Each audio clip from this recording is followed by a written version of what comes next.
kung ganyan rin lang naman na laging may sira yung PLDT o yung line nyo, and sa akin lang naman is kahit bayaran ko yung monthly niyan, basta may dial tone ako. So, importante sa akin yung may dial tone. Kasi yun ang sabi ko dun sa babae.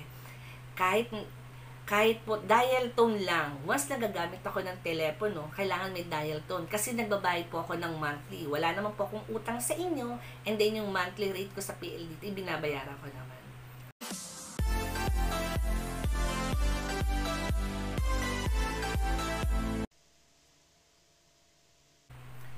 Hi sis, welcome back to our channel. So for today's video, nagkaroon ng problema yung aking PLDT dito mismo sa bahay. So yung aking PLDT, hindi naman po siya nakakonect sa internet. So yung PLDT ko is talagang telephone landline lang. Kasi yung landline po na yan is talagang matagal na. Dekada na po talaga yung landline namin sa amin. Dito sa area namin, kami lang po yata yung merong landline ng PLDT. The rest, puro cellphone na. So, kahit din naman din kami. Pero yung telephone kasi namin na meron kami ngayon is hindi ko pina-upgrade kasi meron kaming internet. So, pwede naman daw siyang i-update para malagyan ng internet. So, kung lalagyan naman siya ng internet, dodoble po yung gastos ko dito sa bahay. So, kailangan landline lang kasi importante sa akin is yung may dial tone lang siya. Pag tumatawag ako sa bangko o meron ako ina-update, so kailangan ko tumawag, hindi cellphone. At least yung tao makakausap ko.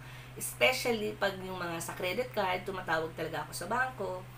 So, yun. Kung magkano yung bills ko sa credit card, itinatawag ko talaga sa bangko. So, hindi ako gumagamit ng online banking. Then, alam ko maraming scammer. So, talagang landline. And then, walk-in. Nag-walk-in talaga ako dun sa kung saan man yung pupuntahan ko. Especially, nag-walk-in ako sa PLDT. Diyan lang po yan sa May Ayala. Mismo dun sa main. Dun ako pumunta kahapon. Kasama ko si Mother. Kasi yung kanyang PLDT account is kay Mother nakapangalan. So, nakapagbayad naman ako ng last month. So, bago ako nakapagbayad, wala na akong dial tone.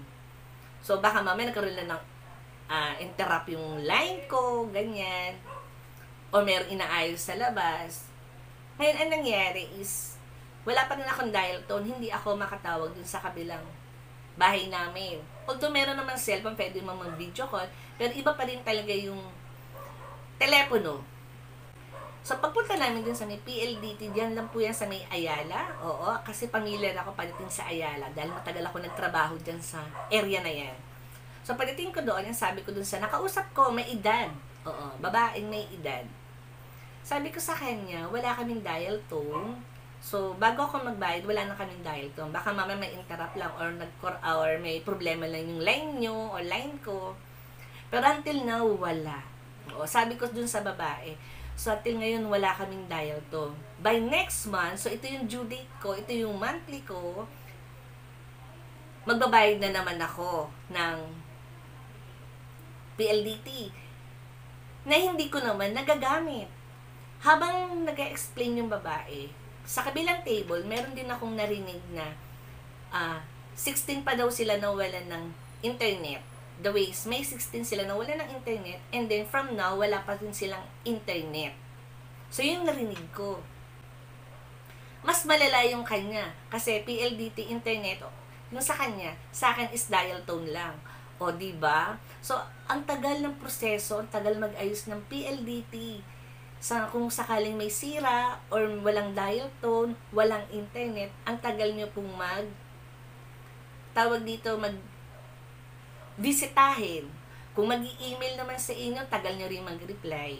So, kasi hindi lang yun kasi meron din kaming PLDT sa kabilang bahay, yun naman may internet. Ang sabi sa akin ng kapatid ko o ng nanay ko, laging nawawala ng internet yung PLDT nila. Diba? Alam ko meron din ako napanood na isang video ng babae na nagbayad din siya ng PLDT, ng internet nila, pero wala pa rin silang internet.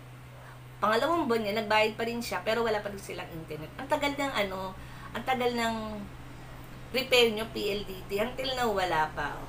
Ang sabi doon, kung active daw yung number na nakalagay sa information ng nanay ko, sabi ko, yan yung active na cellphone number ng nanay ko.